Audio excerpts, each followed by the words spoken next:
Welcome back, Dan Vega here, Spring Developer Advocate at VMware. If you follow this channel at all, you know I'm a big fan of GraphQL and specifically Spring for GraphQL. So today we're going to be talking a little bit about that. It's been a little while since we've done anything, but there have been some exciting new releases in Spring for GraphQL. So I've created some content. I have a bunch of tutorials around some of these new releases, and I'd figured we'd start here with the inspection report. So this is a really great feature that if you don't know about it, you're going to be pleasantly surprised. When you're working in GraphQL, you start with the schema, right? The schema first approach. So you're writing out your schema. You may write a controller with methods. These are often referred to as like DataFetchers or data resolvers. And there are often times when there's a mismatch. So you have something in your schema that's not in your, say, your record or your class on the Java side, and vice versa. And maybe you don't have some controller methods to kind of line up with those.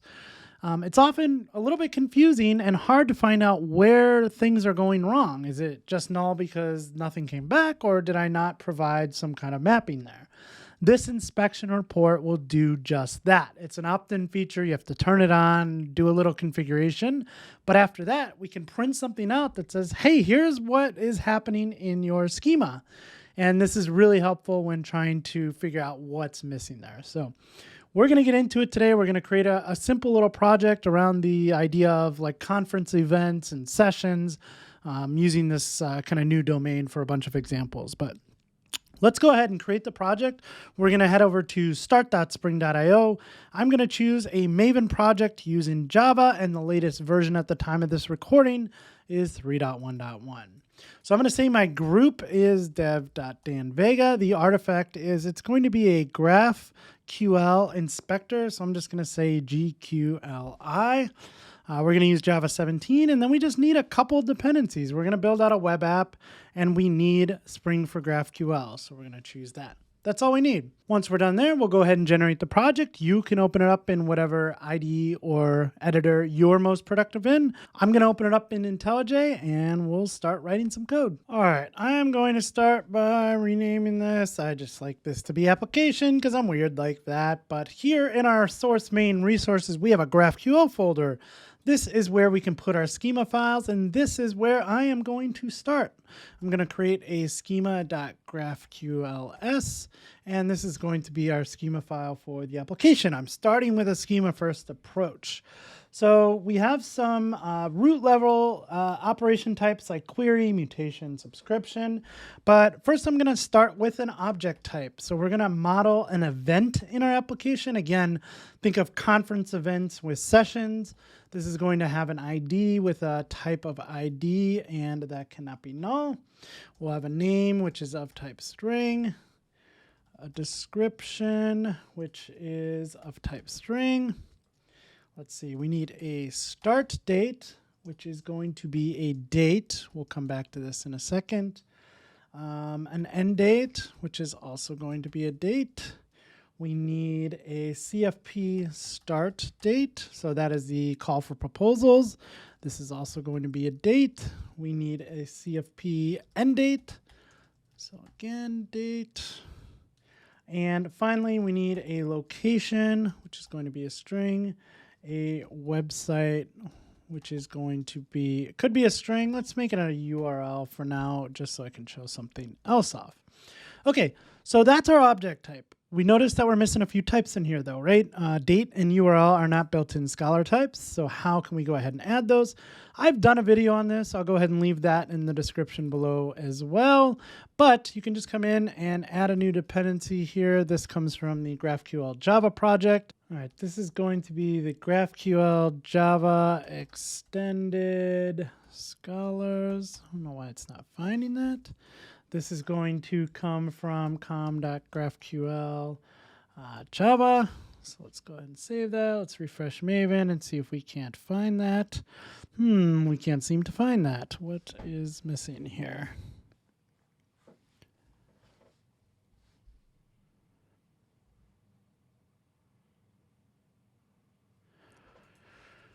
Maybe we need a version.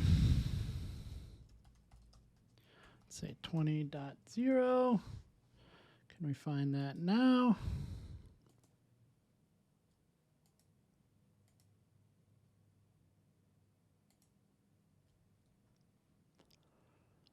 All right, that should work. So once that's in place, in my application here, I'm going to create a new package.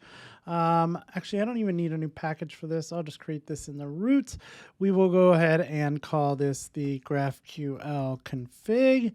This is going to be an @configuration class, and we are going to do a little configuration here. So I'll create a new bean. This is going to be of type runtime one-time wiring configurer. We'll call this the runtime wire configurer. And all we're going to do here is return the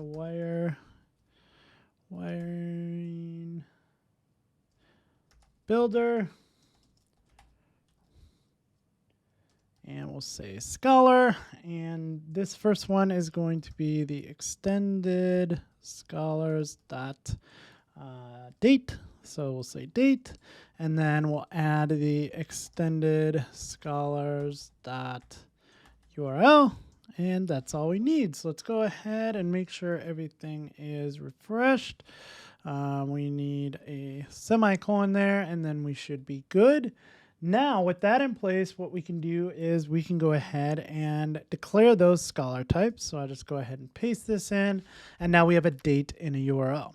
So that's our schema first approach. We have a schema in place for our GraphQL API. We need to kind of create that on the Java side, right?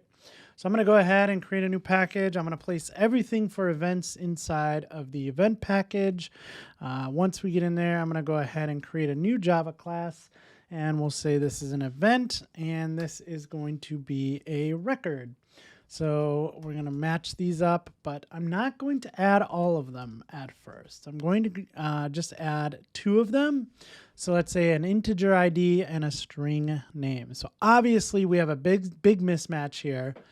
If we were to go ahead and run our application, we see that we need a query. So let's go ahead and define a query. So let's say type query, and we'll just call something events, which is going to return a collection of events. So if we go ahead and run the application now, everything starts up fine, and there's really nothing else telling us that we have a mismatch here. So what I want to do is actually go and run some sample requests, but to do so, I need to go ahead and turn something on. I want to enable the GraphQL UI, so I'm going to set this to true. I'm going to hit restart here, and when the application starts, I'll head over to the browser. And here I can type out some GraphQL query commands. So I'm going to say that this is a query, and I want to call events. We know events is going to return an event, which has an ID and a name. So I'm going to go ahead and run this, and you'll see that it turns out to be null. And again, this is on a very small scale. We just started this application, so we know what's wrong. But when you get into larger applications, this becomes a little bit harder to debug, right? So what we can do is we can turn on an inspection of our schema and make sure that everything in the schema has a corresponding data fetcher. So the first thing that we need to do is turn this on here. So spring.graphql introspection enabled. We're going to turn that on, set that to true. And then back in our GraphQL config, we just need to go ahead and add one little bean here. And I have a nice little live template for this. So this is the GraphQL source builder customizer. And what you want to do in here is you get access to the report, and then you got to figure out what you want to do with it. In my case, I'm just going to log this out to info, and we're going to take the report and turn it into a string. So you can go ahead and check this out if you want more information about what that report has in there. But we're just going to take the toString, log it out to the console. So now if we go ahead and restart our application, we can see that we have this little log here that says unmapped fields, query is equal to events. So, okay, we have an unmapped query here. Let's go back over to our controller. Oh, we don't have a controller. All right, well, that's a good place to start. I'm going to go ahead and create an event controller. I'm going to say that this is a controller. and I need a query mapping for something that is going to return a list of events.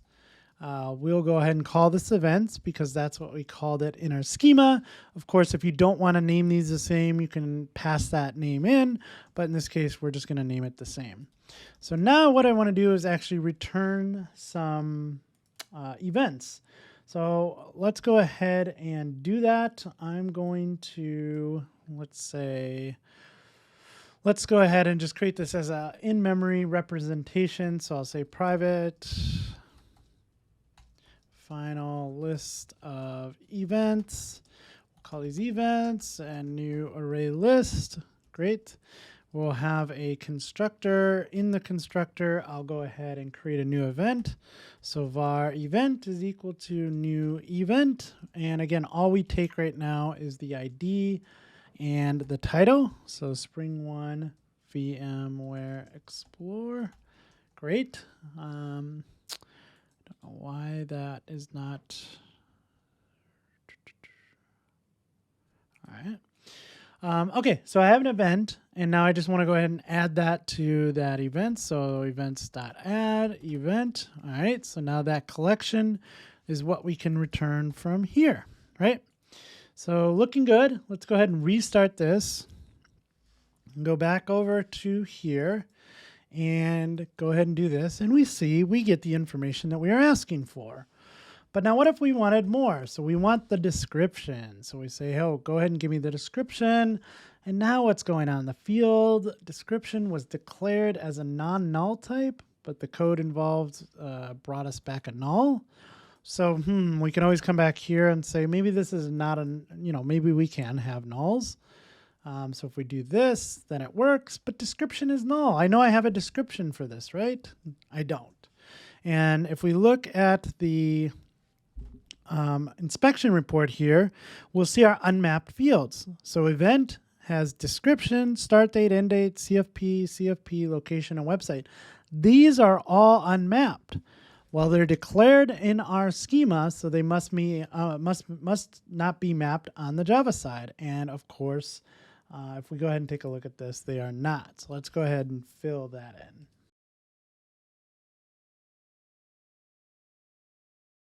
All right, so with that in place, let's go ahead and restart this. And we're going to need to replace this with a new event.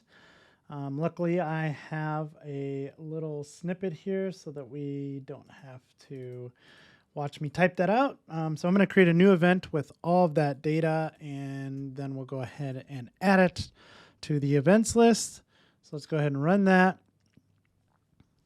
Okay, so far so good. We have nothing unmapped, no unmapped registrations.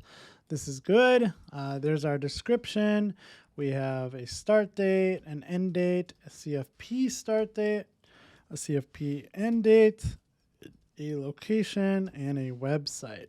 So let's go ahead and run that, and we get all of our data back. So far, so good. Things are working, right? All right, so now we decide that we're going to extend this, and we're going to have a new type called session. And session's just going to have an ID, a title, which is a string, and then and let's make these non-null, and then a description, string, non-null. So now we have this session, and now what I can do is say, hey, I want to get a list of sessions from this, right? This is going to return a collection of sessions, and now this is starting to look good. But again, I just go ahead and fire this up, and we have some issues here, and of course it's going to tell us, hey, sessions is missing. So one way that I can fix this, maybe sessions come from another service in our organization. So one way that I can handle this is by saying, here's a schema mapping for that. And I could say public. This is going to return a list of session. I'm going to call this session. And now we need to go ahead and return some sessions. So what I'm going to do is I'll just copy this. We'll talk about this in a second. Let me get in a logger. Great. So now I have this thing that we want to return. Now on the Java side, I need a new package here. I'm going to call this session. I'm going to create a new Java class. We'll call this session, and we'll need a record. And this is just going to be an ID, a title, and a description. Great. So now we have a session, right? Perfect. Why is this not importing? There we go. And then I'm going to take the parent as the argument. So I'll say event. So now when the schema sees sessions, when it's asking for sessions, this is the schema mapping for this, or the data resolver for that field in the schema, right? Because by name, this is how it's going to work. Now I'm not actually going out to another service and fetching this, but you could use your imagination. We could do that here. So I'm going to restart this, and what is going on? If I didn't have this inspection report, I may come over here and go, okay, this looks good. Now I need sessions, and sessions bring back an ID, or brings back, let me actually refresh this. This will bring back an ID, a title, and a description. Great. So from that, I would hit run and go, wait a minute, sessions is null. What the heck? I know I just stored one in there. What is happening? So a closer look at the inspection report would say, hey, we have an unmapped field here, which is sessions. And I would go, wait a minute, I did already set that up, didn't I? Oh, I actually see that I've named this wrong. So if I go ahead and fix that, correct that problem, rerun this, now everything looks good over here. And when I go over here and run this, now I get the sessions that I was looking for. All right, so really that's all I wanted to show. Again, just the inspection report. To make this happen, you need to go into your application.properties. You need to enable this. We don't want to turn this on by default. You need to go ahead and opt into this. So you turn this on, and then you provide a little config on what you want to do with that report, because you may want to use it elsewhere. You may want to log it to a database, log it to a file somewhere. In this case, I'm just taking whatever that report is and logging it to the console here.